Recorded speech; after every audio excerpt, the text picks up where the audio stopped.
સરસ મજાનું ડુંગળી ગવાનું શાક બનીને તૈયાર થઈ ગયું। જય શ્રી કૃષ્ણ, રાધે રાધે, જય દ્વારકાધીશ, હર હર મહાદેવ। મિત્રો, સ્વાગત છે તમારું મારા નવા બ્લોગમાં। મિત્રો, સવારના 9 વાગીને 18 મિનિટ થઈ છે। તમે બધાને ગુડ મોર્નિંગ ને કેમ છો? તમે બધા મજામાં? બધા મજામાં રહ્યો। દ્વારકાધીશ બધાને સાજા સારા રાખે ને મસ્ત રાખે। તો મિત્રો, ચેનલ પર ન હોય તો સબસ્ક્રાઈબ કરજો, વિડીયો સારા લાગે તો લાઈક શેર કોમેન્ટ કરજો।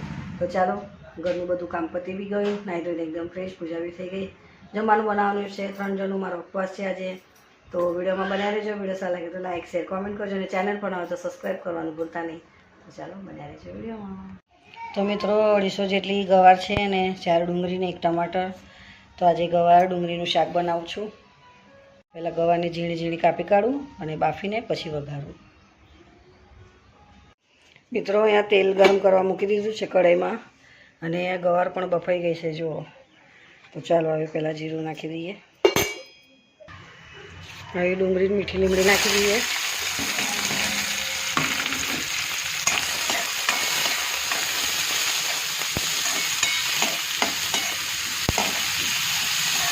જો મિત્રો, મસ્ત ડુંગળી શેકાઈ ગઈ।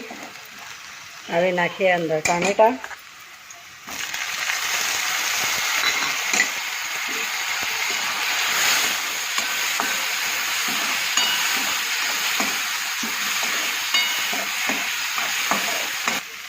હળદર, જીરા પાવડર, 1 ચમચી લાલ મરચું અને થોડું મીઠું। બાફવામાં મીઠું નાખ્યું છે એટલે બહુ મીઠું નહીં નાખવાનું।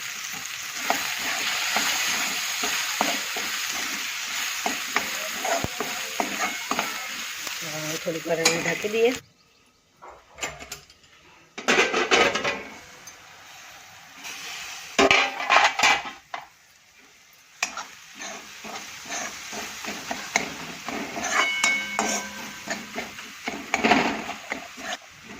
લવણ નાખી દઈએ હવે।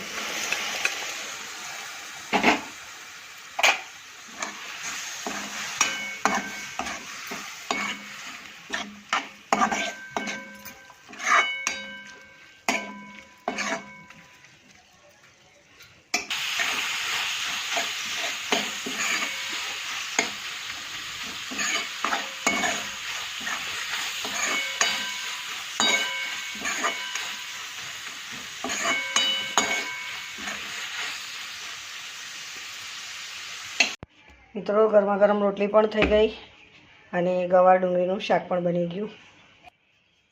જોઈ લો, તૈયાર થઈ ગયું।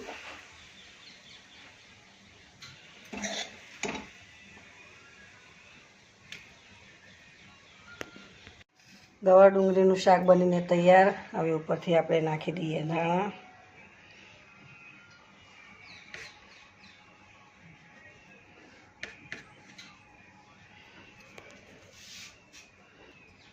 સરસ મજાનું ડુંગળી ગવાનું શાક બનીને તૈયાર થઈ ગયું। ગવાર ડુંગળીનું શાક બનાવ્યું આજે અને મસ્ત ગરમા ગરમ ઘઉંની રોટલી। તો ચાલો મિત્રો, આજ માટે આટલું। ચેનલ પર આવો તો સબસ્ક્રાઈબ કરજો, વિડીયો સારા લાગે તો લાઈક શેર કોમેન્ટ કરજો। તો મળે નવા બ્લોગમાં। જય શ્રી કૃષ્ણ, રાધે રાધે, જય દ્વારકાધીશ, હર હર મહાદેવ, બાય બધાને।